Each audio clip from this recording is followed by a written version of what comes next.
Abusia Abraham no ka say de awerehosem yie pa na ababe kan yenuanom enkramofo nyina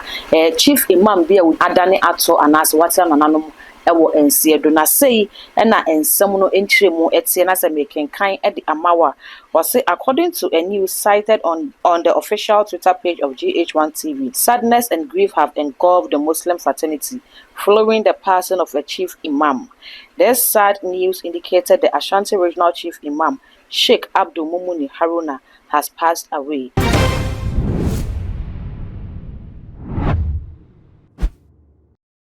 Abusia Abraham no ka say de awerehosem yie pa na ababe kan yenuanom enkramofo nyina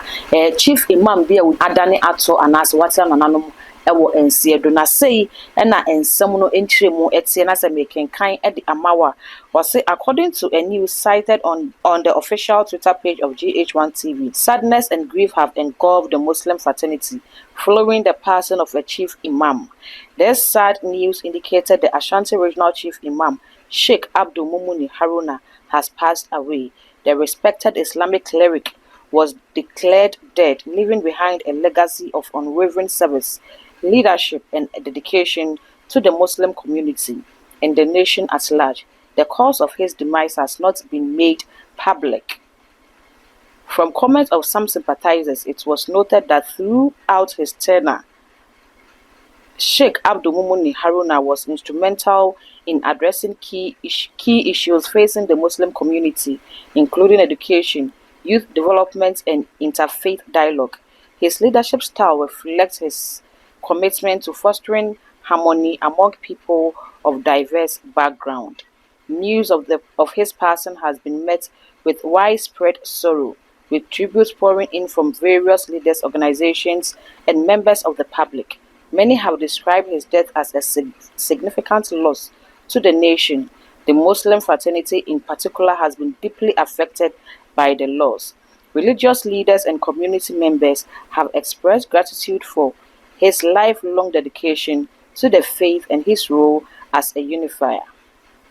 Ntabusia we any ensem kakra yenyaye edi free GH1 page mede ababe somwa chiremu se Sheikh Abdul Mumuni Haruna ya oye Asante regional sheikh ono na wadane ato na say Asante mantem chief imam owo na adane ato akwakoya rehosem de ama Muslim community na asemi ebeto odwa no na dodo na etnet no omonsa de national chief imam so na ankwankoye ono yesre enkwatenten ya hoden de mai papa national chief imam esre ebrade se ono ane kurakura no onkosoa na onkurakura papa nanso ne wato ne nsa afren no nyame ene de ma ono aso na ogye ni ope na wo ye na napede nso na mekwan mu eno too much ahefo ye ne yadwumayefo ne etiefo nyina kampom ama ye nnuano muslimifo hyeden ne aka acho mo se wo mo twetwe wo re ifise papa na endusam no kire se oyobi a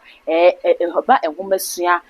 mabunu yedie ene dwumadi a ye de abo nipa na wodi mu akotini ye pa onfa ho se wo ye muslimini emfa ho se wo ye kristoni na wo ka nipa nyina afua se nipa baako enu te bra woda ne to yi enye muslimfo no kwa na ahwerade o my Ghana nyina ye so ya hwerade a yesre nyame se onfa no ensie enkusi sese daachi biye nyina besan akwakohyiemu a ye besan akwakohyiemu biem Chief Imam Abdul Mumuni ne ye ka ne se demre fadu ye maunantie ebusia megidi se won so owo ensem bi eka ya obeka edeja Chief Imam kwan a ma ye hu comment e wo video yi ase na afi me kai wo se eye Prophet Dr. Abednego so na eso masem bi medibero the contacts and the good screen no ase no betimi afre no na one no atwetwe enkomo efa sonsumo hawo say awaresem adwumasem problem bi a wonam bi a eye sonsumo de wo frɛ Prophet Dr. Abednego obeje so na waboa e wo saa kwan no eso afi eye too much GH na we guso a ohwe